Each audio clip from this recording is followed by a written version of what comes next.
iglesia es un misterio, pues la iglesia es a la vez una realidad divina y una realidad humana. Aunque son pastores humanos quienes gobiernan la iglesia, con esa estructura que Cristo le dio, es Cristo mismo el que sin cesar guía a su iglesia. Recordemos que Él es el buen pastor que dio su vida por sus ovejas y es Él mismo quien la pastorea. Nuevamente en su cabeza vemos el misterio de la iglesia, su realidad visible e invisible, la realidad humana y la realidad divina de la iglesia de Jesucristo. Escuchemos a Monseñor Juan Abelardo Mata Guevara y el Padre Evaristo Martínez explicándonos esta dimensión de misterio de la iglesia. Monseñor Juan Abelardo Mata, obispo de la diócesis de Estelí.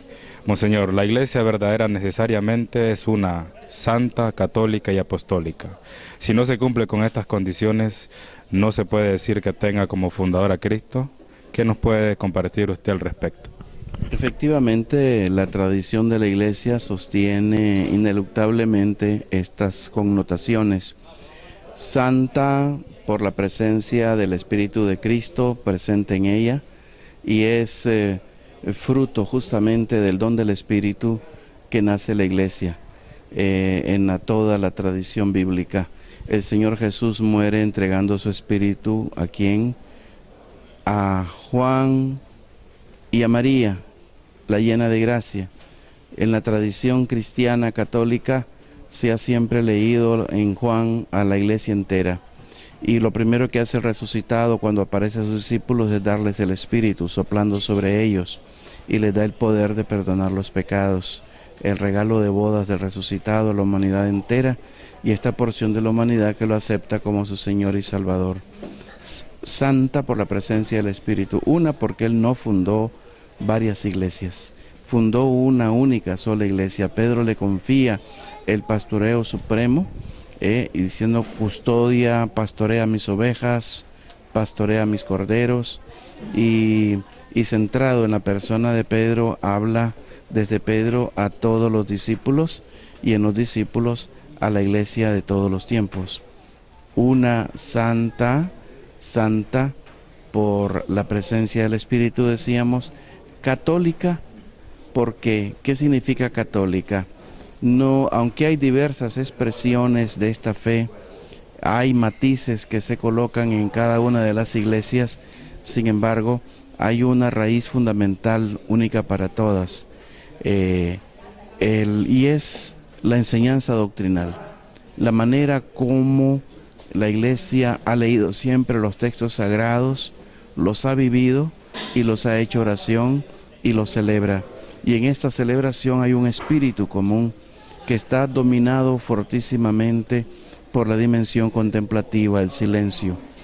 La liturgia antiguamente acentuaba mucho más el silencio que en nuestros días, pero sin embargo el silencio sigue siendo constitutivo para poder entrar en contacto con el Señor, que ha realzado en modo especial en la enseñanza de Juan Pablo II, retomar este silencio activo, dinámico, una comunicación sin palabras, misterio de Dios.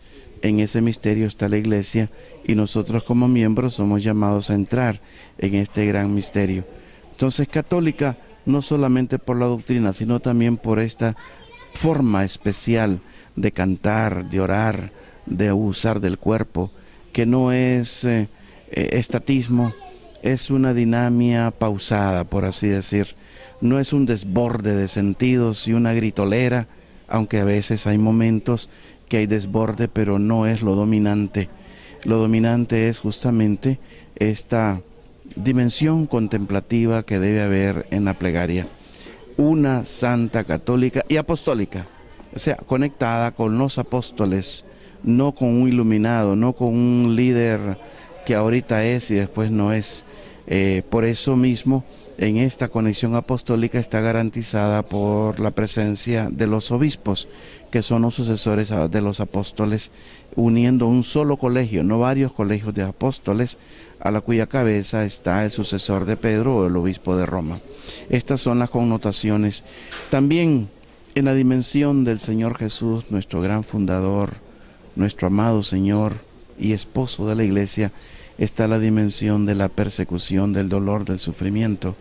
Por eso algunos, ya esto es una reflexión piadosa y que yo aprendí en el año 90 de parte de un obispo que estuvo encarcelado por más de 30 y pico de años en las cárceles checas, y cuando fue liberado en el 90 fue llevado directamente a la asamblea sinodal en la cual nos encontrábamos más de 400 obispos venidos de todo el mundo, y se le dio vía libre a este venerable obispo y ancianito. No supo hablar más que el latín, no dominaba ningún otro idioma, y su tesis fue esa, de que la iglesia no solamente es una santa, católica y apostólica, sino también siempre será perseguida, siguiendo al esposo, al Señor Jesús. ¿Cuáles son los argumentos más convincentes para afirmar que Cristo fundó una sola iglesia? ¿Bien?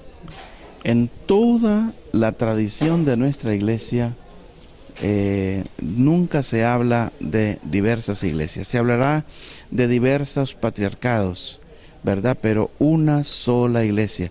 Y esa necesidad de comunión que se ha tenido desde siempre en las jefaturas de las diversas iglesias.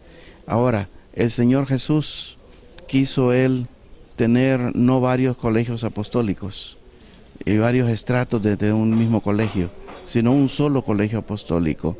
Y no solamente le dio a Pedro el poder de las llaves a una persona, sino también a todo el colegio apostólico. O sea, en comunión con Pedro, el obispo participa de este poder de las llaves, de atar y desatar. Y en comunión con el obispo participan los presbíteros, y por lo tanto son representantes del obispo, la presencia del obispo en las comunidades en donde el pastor no puede estar.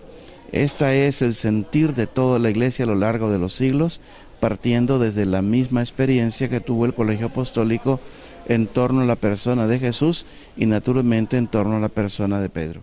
Padre Evaristo Martínez, párroco de Nuestra Señora de Guadalupe, como también canónico de la diócesis de Estelí. Padre, la iglesia verdadera necesariamente es una, santa, católica y apostólica.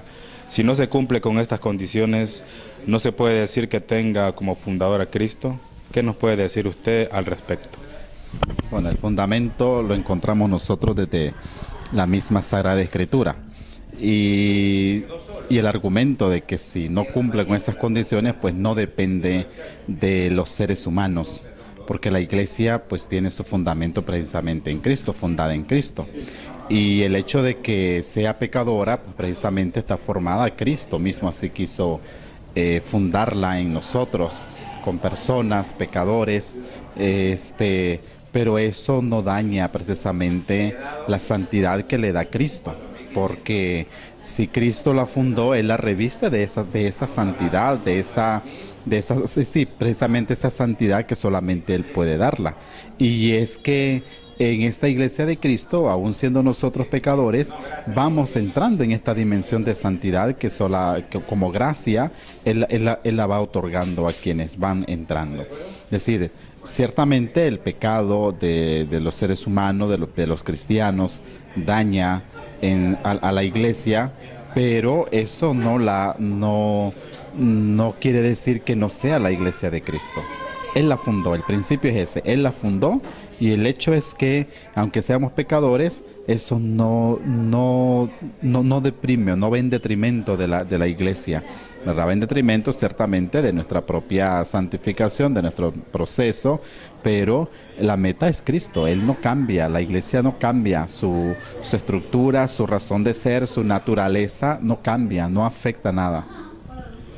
¿Cuáles son los argumentos más convincentes para confirmar que el Cristo fundó una sola iglesia? Bueno, en los mismos evangelios lo encontramos nosotros, es decir, Cristo llamó a los apóstoles, en los evangelios encontramos, Él fue eligiendo a los apóstoles, y Él dice, sobre todo cuando le dice a Pedro, tú eres Pedro y sobre esta piedra edificaré mi iglesia. La iglesia de Cristo, no las iglesias, mi iglesia, la única iglesia de Cristo como la profesamos en el credo que decías antes. Esa única iglesia de Cristo esparcida por el mundo, siendo edificada sobre también el cimiento de los apóstoles. Y la prueba de esto es que esta sucesión apostólica continúa hoy también en los obispos. Entonces esto nos garantiza de que estamos en la iglesia verdadera, en la iglesia fundada por los apóstoles, y esa sucesión apostólica que hoy la conservan nuestros obispos.